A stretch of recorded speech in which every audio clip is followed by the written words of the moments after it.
اس کے بعد خان صاحب نے یہی جو ترازو والی عمارت ہے اس کے اہم ترین لوگوں سے رابطہ کیا ہے اور ان کا شکریہ ادا کیا ہے کہ آپ نے مجھے اتنا شاندار ریلیف دیا. اور آپ بالکل پرواہ نہ کریں یہ جو پی ڈی ایم والے ادھر جو دھرنے شرنے دے رہے ہیں, کیونکہ ہم اپنی طاقت کے ساتھ جو ہے وہ اس کے خلاف جو ہے وہ دھرنے دیں گے آپ کے تحفظ کے لیے. تو خبر تو یہ ہے کہ یہ رابطے جو ہے وہ برقرار ہیں. مرتضیٰ صاحب, ایسی کوئی آڈیو شاڈیو بھی مارکیٹ میں آنے والی ہے؟ ویسے میں آڈیو کا کاروبار نہیں کرتا, اگر کوئی اللہ کے نام پر اور مجھے دے دے تو ہم بھی اللہ کے نام پر آگے بڑھا دیتے ہیں, لیکن مجھے اس کے بارے میں علم نہیں ہے. لیکن میں اتنا ضرور کہوں گا کہ ہم آپ کے ساتھ ایک بڑے ممتاز قانون دان بیٹھے ہیں, وہ آپ کو بتائیں گے کہ جو کوڈ آف کنڈکٹ ہے, اگر اس طرح کا رابطہ اگر ہوا ہے تو اس کے جو مضمرات ہیں وہ کیا ہوں گے اگر یہ بات ثابت ہوتی ہے.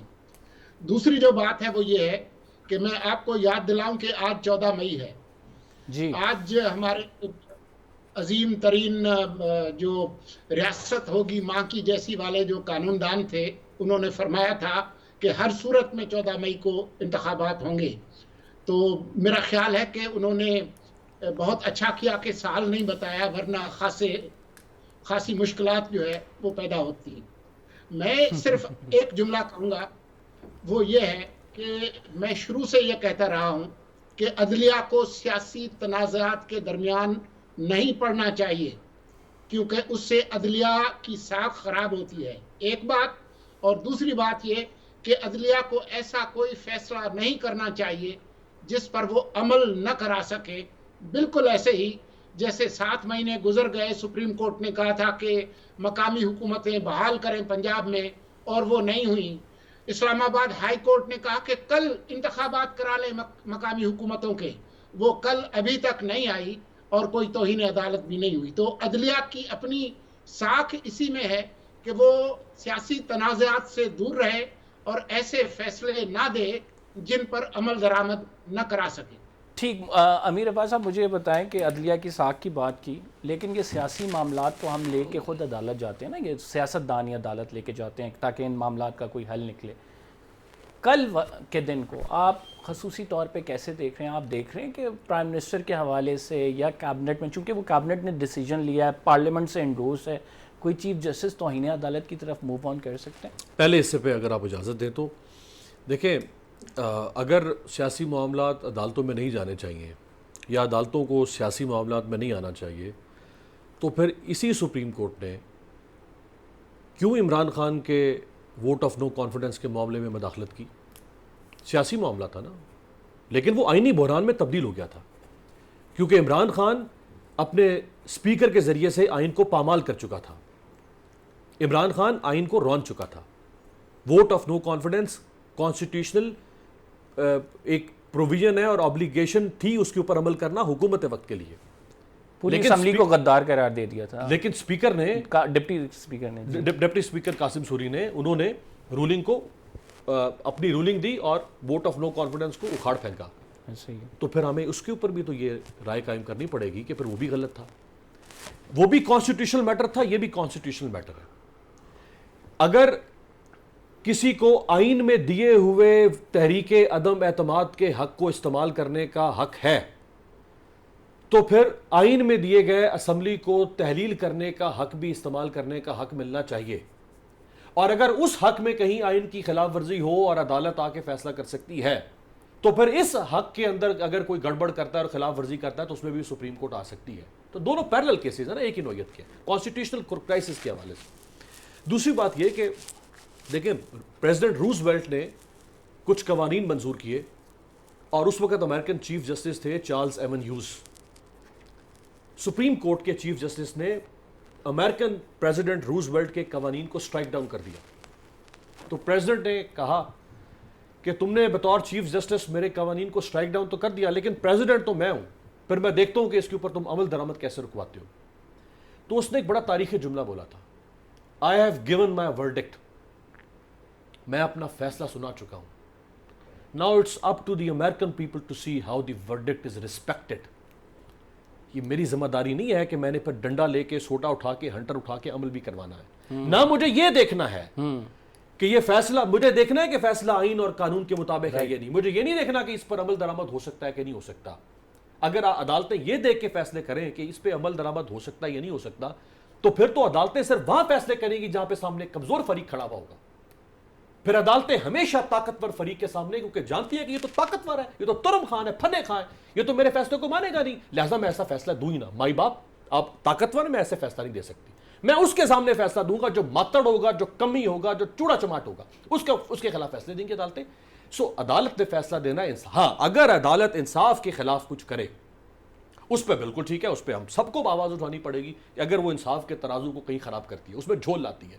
Let's talk about this انصاف. Do you think کہ یہ جو عمران خان صاحب کو ریلیف دیا یہ بلینکٹ امیونٹی ہے؟ آپ کسی بھی کیس میں ان کو گرفتار نہیں کر سکتے ہیں, تمام کیسز میں آپ کو ریلیف ملا ہے جب تک وہ عدالت میں, آپ کو پتہ ہے مختلف کیسز میں 7 کیسز تھے, ان میں مختلف ڈیٹس دی گئی ہیں. کتنے ایسے لوگوں کو ریلیف ملتا ہے ویسے؟ دیکھیں عمران خان بھی طاقتور لوگوں میں شامل ہے نا.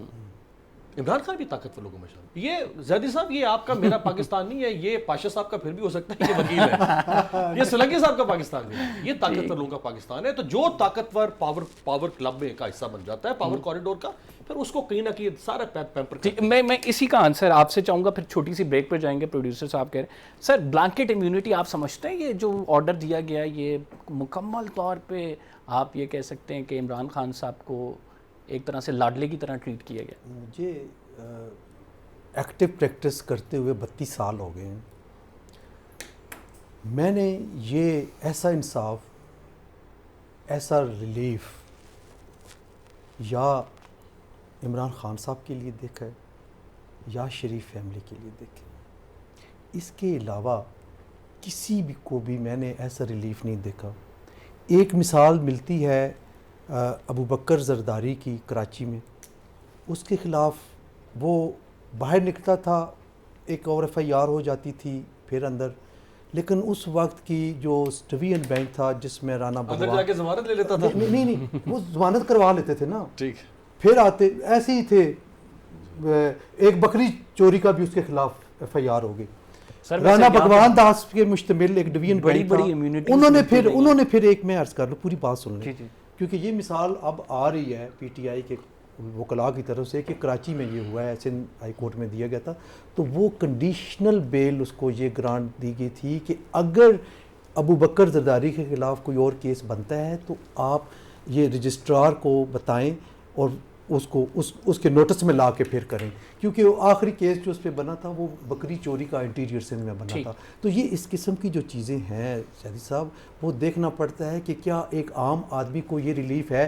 عام آدمی 11 بجے سے بعد اپنا کیس فائل نہیں کر سکتا. آپ منتیں کر لیں, وہ کہتے ہیں کہ ٹائم ختم ہو گیا, اب آپ کو کل 11 بجے تک آپ فائل کر سکتے ہیں, پرسوں کیس لگوانے کے لیے. اس میں ایک اور بات بھی ہے کہ عام آدمی کے خلاف 140 مقدمات بھی کیا بنائے جاتے ہیں. سر میں ایک چھوٹا سا بریک لے لوں نا, we will be right back after this short break. ناظرین گفتگو کا سلسلہ جاری رہے گا, مہمان ہمارے ساتھ موجود ہیں. بریک کے بعد آئیں گے تو بڑا امپورٹنٹ ٹاپک ہے اور وہ مولانا فضل الرحمان کا دھرنا ہے. حکومت میں ہوتے ہوئے بھی حکومت سڑکوں پہ نظر آئی ہے, یہ ڈسکس کرتے ہیں اس چھوٹے سے بریک کے بعد.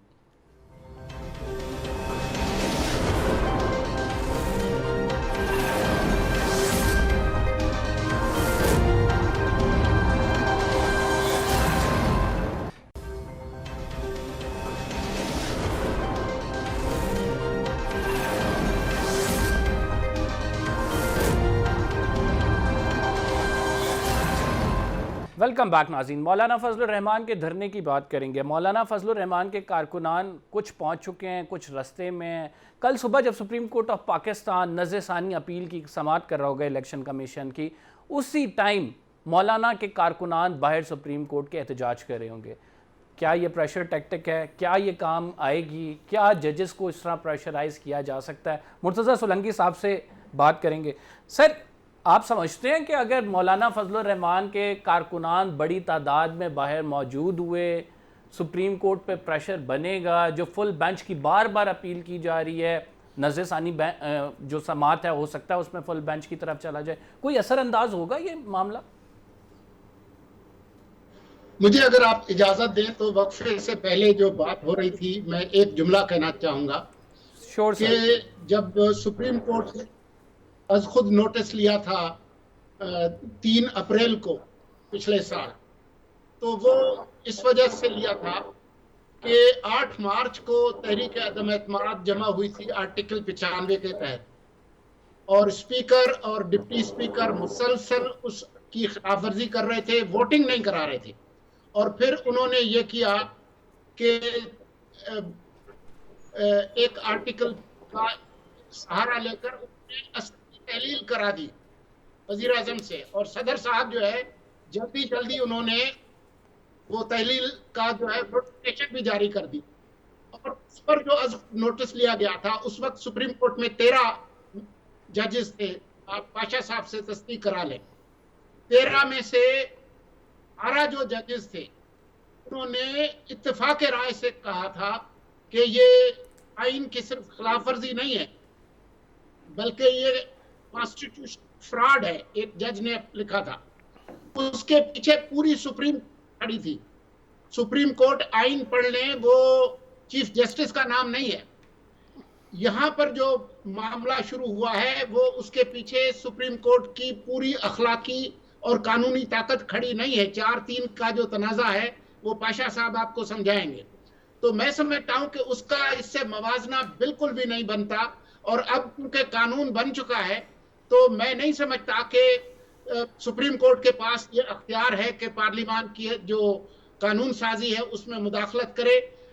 آپ کے سوال کا مختصر جواب ایک جملے کا یہ ہے کہ اس سے مزید سپریم کورٹ جو ہے وہ تنازعات میں پھنسے گی۔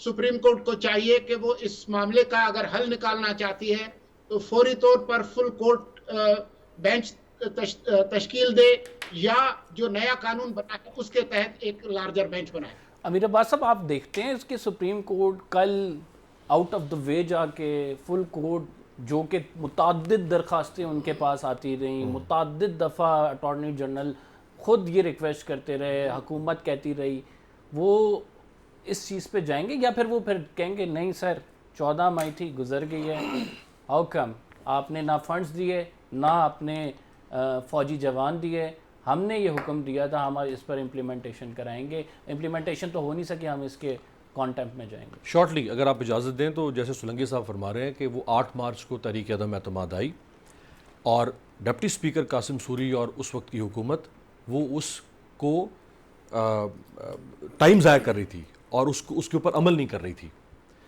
پنگ پونگ کر رہی تھی، ایک دوسرے پہ اچھال رہی تھی۔ یہ بھی سیم سینیریو ہے، یہاں پر بھی 90 دن میں انتخابات کا فیصلہ، اسپیکر چیف منسٹر نے اسمبلیاں تحلیل کی دونوں نے، اور اس کے بعد معاملہ کبھی گورنر پر پھینکا جا رہا ہے، کبھی معاملہ پھینکا جا رہا ہے الیکشن کمیشن پر، الیکشن کمیشن اس پہ پھینک رہا ہے، وہ اس پہ پھینک رہا ہے، وہ نگران حکومت پہ پھینک رہا ہے۔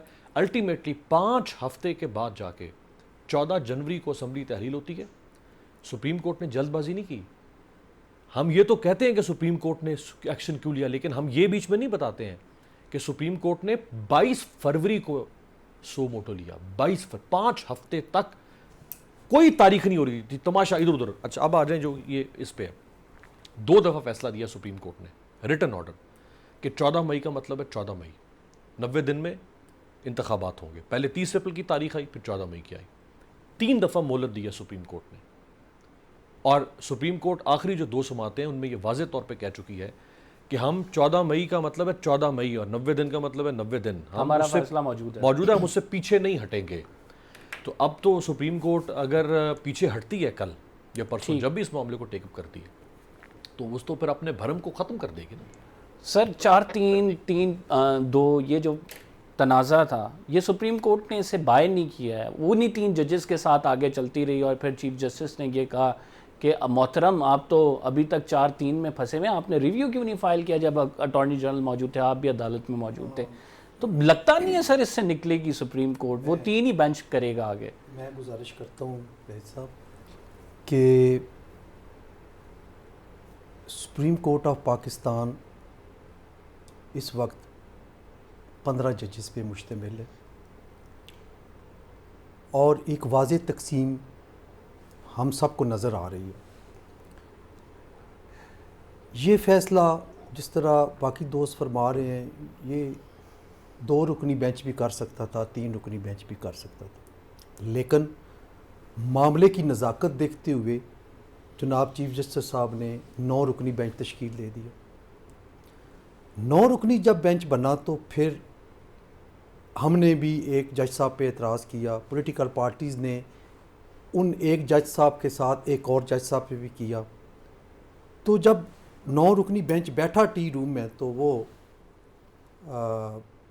انہوں نے ریکیوز کر دیا جن پہ اعتراض تھا. انہوں نے اچھا کیا, میں سمجھتا ہوں کہ انہوں نے ایک اچھا ایک ایگزامپل سیٹل کی اس وقت. 7 رکنی بینچ بن گیا. 7 رکنی بینچ میں اب 2 رکنی بینچ جو تھے, 2 رکن تھے ان کے معزز جج صاحبان, مسٹر جسٹس عطر من اللہ صاحب اور مسٹر جسٹس یحییٰ آفریدی صاحب. انہوں نے تینوں پٹیشنز کو ڈسمس کیا اور ساتھ ہی انہوں نے سو موٹو کو بھی کہا کہ یہ غلط ہے. وہ بینچ سے علادہ ہو گیا. 5 رکنی بینچ رہ گیا. 5 رکنی بینچ میں جو باقی دو جج صاحب تھے, 3 رہ گئے. انہوں نے جب چھوڑا تو انہوں نے یہ کہا, ان کا فٹ نوٹ میں یہ لکھا ہوا تھا کہ جو ہمارے 2 برادر ججز نے جو اس میں بڑا امپورٹنٹ سوال یہ بنتا ہے ڈسینٹنگ نوٹ دیا ہے, فٹ نوٹ کوئی ایسی, میں عرض کرتا ہوں, جو ڈسینٹنگ نوٹ دیا ہے ان معزز جج صاحبان نے, ان کو اس کا حصہ بنایا جائے. بڑی امپورٹنٹ بات ہے کہ اس میں 4 معزز جج صاحبان کا ایک ورڈکٹ آ گیا جنہوں نے تینوں پٹیشنز خارج کی اور سو موٹو بھی خارج کیا. 3 جج صاحبان نے یہ کہا کہ نہیں یہ جاری رہنا چاہیے. ٹھیک ہے. جو پہلے 2 ریکیوز کر گئے تھے انہوں نے نہ ہی اس کو کہا کہ ڈسمس کیا, نہ ہی انہوں نے کہا کہ یہ سو موٹو ٹھیک ہے اور اس کو رہنا چاہیے, اور یہ یعنی ان کا کوئی ورڈکٹ نہیں آیا تھا. اب حکومت وقت جو ہے وہ یہ کہتی ہے, اسی وقت انہوں نے اپنا جو پریس بریفنگ کی اٹارنی جنرل اور لاء منسٹر نے کہ جناب ہم ریویو میں نہیں جائیں گے کیونکہ 4 ججز کا یہ فیصلہ آ گیا ہے تو میجارٹی فیصلہ یہ ہے. آگے آ کے 3 رکنی بینچ پچھلی کسی پروسیڈنگ میں یہ فرما رہے کہ فیصلہ 3-2 کا. جسٹس نے بڑی واضح اس نے کہا ہے کہ ہم نے آرڈر, اب تھوڑی سی 1 منٹ مجھے جی کہ 3-2 والا فیصلہ ٹھیک ہے کیا؟ میں انتہائی ادب کے ساتھ یہ بات کر رہا ہوں کہ کیا 3 رکنی بینچ یہ فیصلہ کر سکتا ہے کہ 4 کا فیصلہ غلط تھا؟ دس از کوشچن. اب میں اس کا تھوڑا سا کاؤنٹر آپ کو کاؤنٹر کوشچن یہ ہے کہ چیف جسٹس کو تمام ججز نے ود دیئر سگنیچر کنسنٹ دیا ٹو دا ریکانسٹیٹیوشن آف بینچ. اگر اس میں 3 ججز آتے ہیں اور چیف جسٹس فیصلہ کرتے ہیں تو وہ آرڈر کہاں پہ سٹینڈ کرتا ہے؟ آپ کو بتاؤں اس میں بھی مسٹری ہے. آپ ذرا ڈیٹیل آرڈر محترم عطر من اللہ صاحب کا پڑھ لیں. اس میں کیا ہے؟ اس میں کچھ اور لکھا ہے. اس میں یہ لکھا ہے کہ مجھے یہ کہا گیا کہ you will be the part of this bench and I was astonished کہ جب بینچ کی تشکیل ہوئی تو میں باہر تھا. ٹھیک. اور ایک اور چیز, بینچ تشکیل کرنا, اس کی فارمیشن اس وقت تک اختیار چیف جسٹس صاحب کے پاس ہے, اور بینچ سے نکالنے کا اختیار نہیں ہے. بینچ سے وہی رکن نکل سکتا ہے جو ریکیوز کرے یا اویلیبل نہ ہو یا وہ از خود جو بھی چھوڑ باقی ہاں تو نکال نہیں سکتے. ایک چھوٹا سا بریک لیتے ہیں. We will be right back after this short break. یہ تو ایک لیگل پہلو تھا, اس پہ کافی ڈیبیٹ ہو گئی. جو لوگ جو فوجی تنصیبات پہ جنہوں نے حملہ کیا ہے, جی ایچ کیو نے وہ سامنے لایا ہے لوگوں کو اور ان پہ ماسک ڈلے ہوئے تھے, آج ان کی فوٹیجز وائرل ہو رہی ہیں. اس پہ ڈسکس کریں گے کہ جو احتجاج کیا جاتا ہے اور جو خصوصاً پی ٹی آئی کا رویہ ہے ان کے لیڈر کی گرفتاری کے حوالے سے, یہ کس حد تک قابل قبول ہے؟ کیا مہذب معاشروں میں ایسا ہوتا ہے؟ ایک چھوٹے سے بریک کے بعد.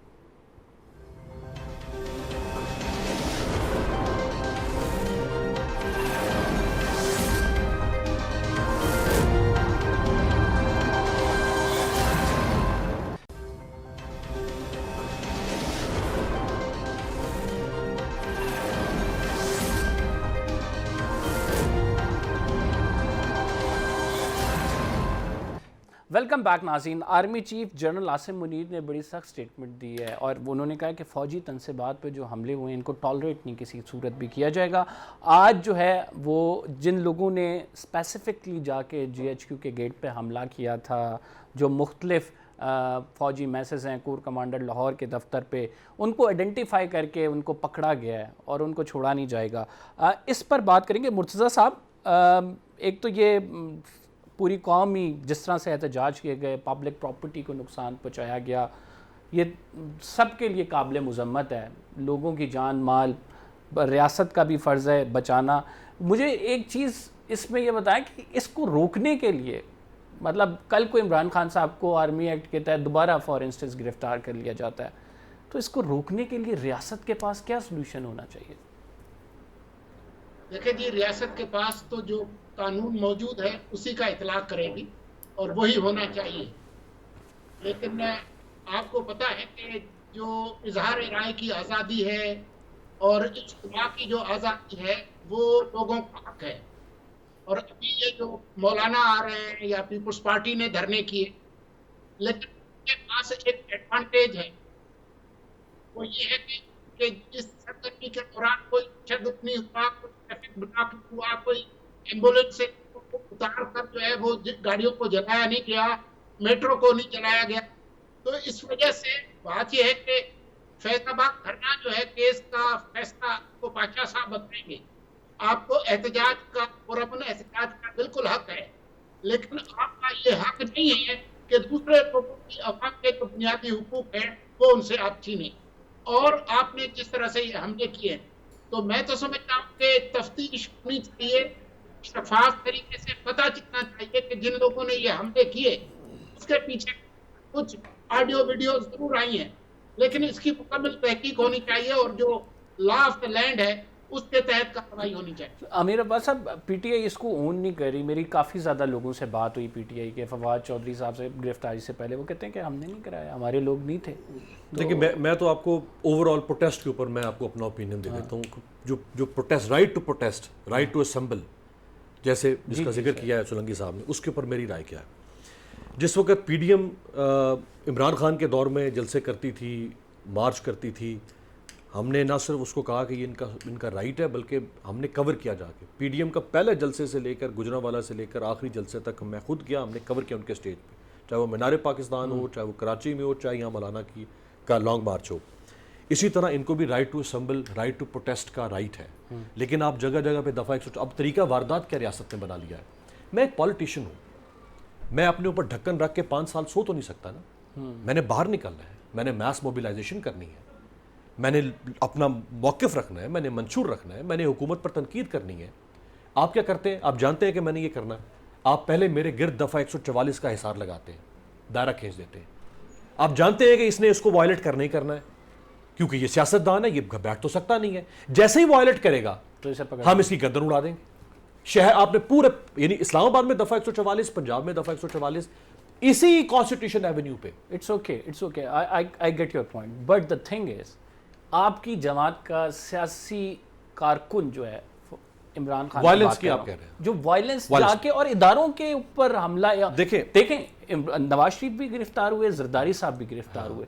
کیا کسی جماعت نے ایسا رد عمل دیا کہ جی ایچ کیو پہ جا کے حملہ آور؟ دیکھیں میں جو وائلنٹ پروٹیسٹ ہوتے ہیں, میں اس پہ بھی آپ کو اپنی رائے دے دیتا ہوں. اس سے اختلاف کوئی بھی کر سکتا ہے پوری دنیا میں. اب بریک سے پہلے آپ نے سوال اٹھایا تھا کہ کیا مہذب دنیا میں ایسے ہوتا ہے. اب مہذب دنیا کا سنیے گا, ابھی فرانس کے اندر پروٹیسٹ 4 سال سے پروٹیسٹ چل رہے ہیں. پہلے یلو ویسٹ موومنٹ چلی, پھر ابھی پینشن ریفارم, وائلنٹ پروٹیسٹ ہوئے ہیں. انہوں نے آگ لگا دی ہے میئر کی عمارت کو, سارا پیرس جلا دیا انہوں نے, ساؤتھ آف فرانس سے لے کر. میں اس کی تائید نہیں کر رہا ہوں, لیکن جب لوگ گھٹن کا شکار ہوتے ہیں تو ان کو پر ریاست کام ہے ان کی دلداری کریں. جلدی سے میرا خیال ہے کہ جواب امیر حیدر صاحب نے اپنی پارٹی کا جواب دے دیا. آپ دیکھیں عمران خان صاحب اریسٹ ہوئے, غلط طور پہ ہوئے, وہ طریقہ کار غلط تھا, ہم نے بھی اس پہ آبجیکشن کیا. پھر مراد سعید صاحب کی ایک آڈیو میسیج آیا, دیٹ از ویری امپورٹنٹ. وہ اگر آپ ڈھونڈ کے چلوا لیں آپ کو پتہ چل جائے گا کہ انہوں نے کیا میسیج کیا. اور اس میسیج کے بعد جب یہ وائلنس آیا, اور دیکھیں لبرٹی چوک پہ پی ٹی آئی جس وقت چاہے 2-4 ہزار 5 ہزار اکٹھے کر سکتی ہے. اس دن بھی لبرٹی چوک پہ اکٹھ ہوا, اور پھر ایک جلوس کی صورت میں بالکل وائلنٹ پروٹیسٹ نہیں ہونا چاہیے. سر مجھے بار بار وہ کہہ رہے ہیں کہ ٹائم ختم ہو گیا ہے. آپ نے ناظرین ہمارے تینوں مہمانوں کی رائے سن لی, پروگرام کو کنکلیوڈ کرتے ہیں. جو وائلنٹ پروٹیسٹ ہے اس کی کہیں پہ بھی اجازت نہیں ہونی چاہیے, نہ ریاست اسے سپورٹ کرتی ہے, اور ایسے لوگ جو ہیں جو اس میں ملوث ہیں ان کو ضرور کیفے کردار تک بھی پہنچایا جائے گا. قمر زیدی کو اجازت دیجیے, انشاءاللہ اگلے پروگرام میں آپ سے ملاقات ہوگی. فی الحال کے لیے اتنی, اللہ حافظ.